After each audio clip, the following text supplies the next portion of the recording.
দূর থেকে বসে বসে কথা বলা আর সমালোচনা করা আর ধরেন ওই একই কাজ আপনি নিজে করা, এটার মধ্যে আকাশ পাতাল পার্থক্য আছে।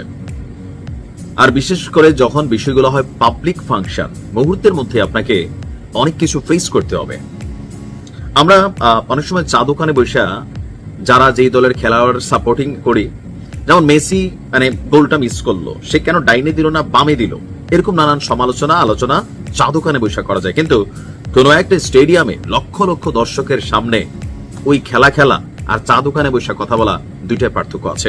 কথা বলছি এই মুহূর্তে নানান টেনশনে জর্জরিত আছেন ডক্টর মোহাম্মদ ইউনূস। আর ব্রেকিং নিউজ হচ্ছে ওনার খুব কাছের লোক ব্যারিস্টার ফুয়াদ, তিনি এক চাঞ্চল্যকর তথ্য দিয়েছেন যে ডক্টর মোহাম্মদ ইউনূস তিনি পদত্যাগ করতে পারেন যে কোনো সময়। কেন হঠাৎ করে তার পদত্যাগের কথা আমরা শুনছি বা এই সিচুয়েশনটা আসলো, একটু গভীরে যেতে হবে। এই মুহূর্তে যে সিচুয়েশনগুলো তৈরি হয়েছে রাজনৈতিক দলগুলোর কাছ থেকে, বিশেষ করে ক্ষমতাকে কেন্দ্র করে বা নির্বাচনকে কেন্দ্র করে, এখন তিনি কোনোভাবেই এই প্রত্যেকটা রাজনৈতিক দলগুলোকে যদি একটা সিস্টেমে আনতে না পারেন, একটা জায়গায় আইনা মিলাইতে না পারেন, তাহলে আসলেই কিন্তু নির্বাচন সুষ্ঠু হবে না এবং কি একটা কলঙ্ক মাথায় নিয়ে ওনাকে হয়তো মানে ক্ষমতা ছাড়তে হবে। কোনটা? সুষ্ঠু নির্বাচন এই দেশে হয় নাই। তিনি আন্তর্জাতিক গণমাধ্যমকে বলেছেন স্বাধীনতা পরবর্তী ইতিহাসে নতুন এক নির্বাচন তিনি দিবেন। তো সেই নির্বাচন আদৌ হবে কিনা এই নিয়ে যখন টেনশন, তখনই আমরা দেখলাম যে আপনার এবি পার্টির সাধারণ সম্পাদক ব্যারিস্টার ফুয়াদ তিনি তথ্য দিয়ে বলছেন বাংলাদেশ জামাত ইসলামী এবং জাতীয় নাগরিক পার্টি মানে এনসিপি যদি নির্বাচনে না যায় তাহলে ডক্টর মোহাম্মদ ইউনূস পদত্যাগ করতে পারেন, এছাড়া আর কোনো অপশনও নাই।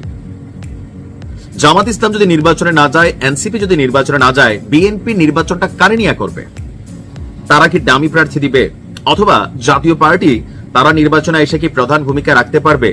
এখন জামাত না গেলে এটার সাথে সমমনা চরমনাই থেকে শুরু করে অনেকেই যাবে না, এনসিপি না গেলে আরো কয়েকটা দল হয়তো যাবে না। তাহলে গ্রহণযোগ্য নির্বাচন আওয়ামী লীগকে ছাড়াই ধরেন, তাহলেও নির্বাচনটা বিএনপি কার সাথে করবে? আর যদি এরকম পরিস্থিতি হয় তাহলে এই ব্যর্থতার দায়ভার সরকার প্রধান হিসাবে ডক্টর মোহাম্মদ ইউনূসকে কিন্তু আসলেই নিতে হবে।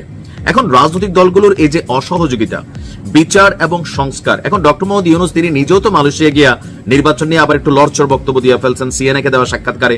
এর মাঝখানে জামাত এবং এনসিপি ঠিক একই সুরে কথা বলতেছে, আমাদের ওই ক্যালকুলেশনটা বুঝতে কষ্ট হচ্ছে।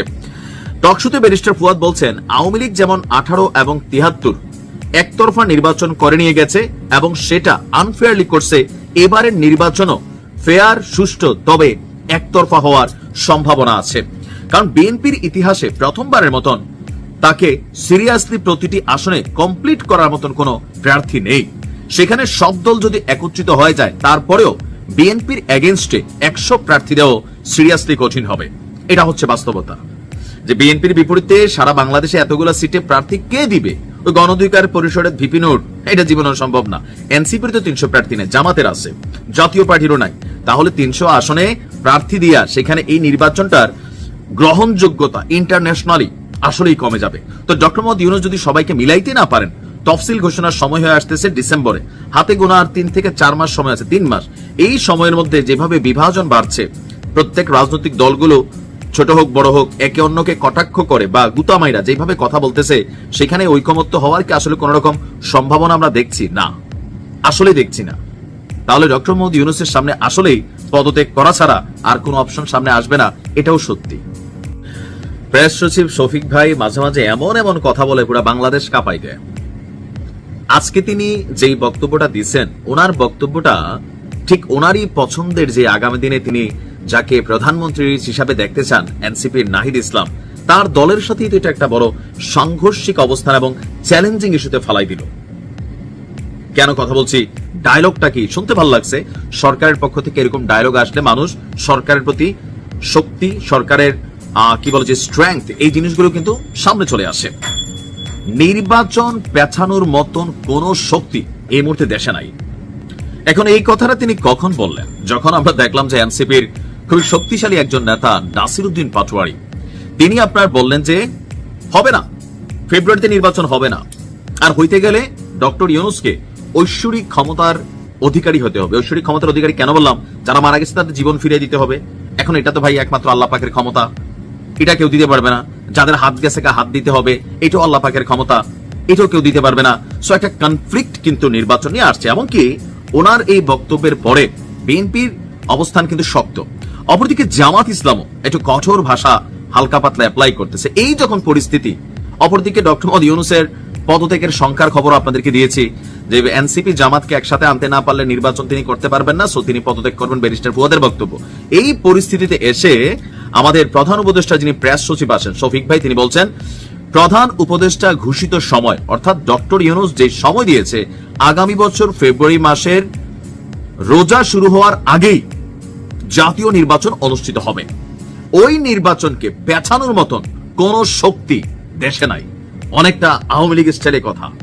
তিনি সম্ভবত একটা জিনিস ভুলে গেছেন যে এই মুহূর্তে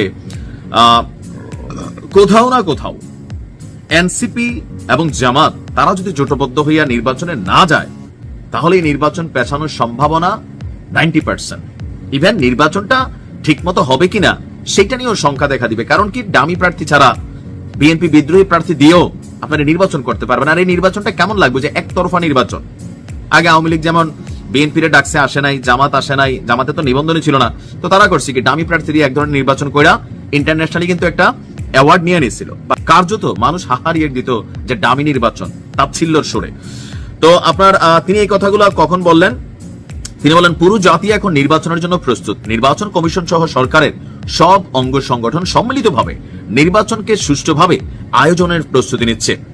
ফেব্রুয়ারিতে নির্বাচন হবে, এ বিষয়ে কোনো সন্দেহ নেই। যারা সন্দেহের বীজ রোপণ করছেন তাদের বলবো আপনারা থামুন। মানে এনসিপি কে হালকা ধুইয়া দিচ্ছেন তিনি, কারণ এই সন্দেহটা এনসিপি তৈরি করতেছে যে নির্বাচন হতে দিবে না।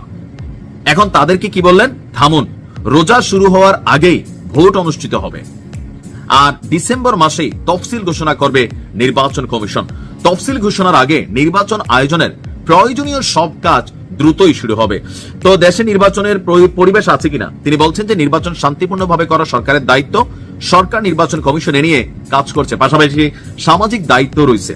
সবাই মিলে একটি ভালো নির্বাচন করা। জেলা, উপজেলা, পাড়া, মহল্লা সব জায়গায় মানুষ নির্বাচনের জন্য অপেক্ষা করছে। দেশে নির্বাচনের আমেজটা শুরু হবে। আমি নিশ্চিত কারো মনে যদি কোন রকম সন্দেহ থাকে সেই সন্দেহ চলে যাবে। এখন নির্বাচন নিয়ে আরো অনেক কিছু হয়তো আমরা সামনে দেখবো। বাট হঠাৎ করে প্রেস উপদেষ্টার প্রধান আমাদের প্রেস ভাই বা শফিক ভাইয়ের এমন বক্তব্যে এনসিপি আসলে বিষয়টা কিভাবে নিচ্ছে না, কালকে শফিক ভাইয়েরও ডাক দিয়ে ফেলবে পাটুয়ারি।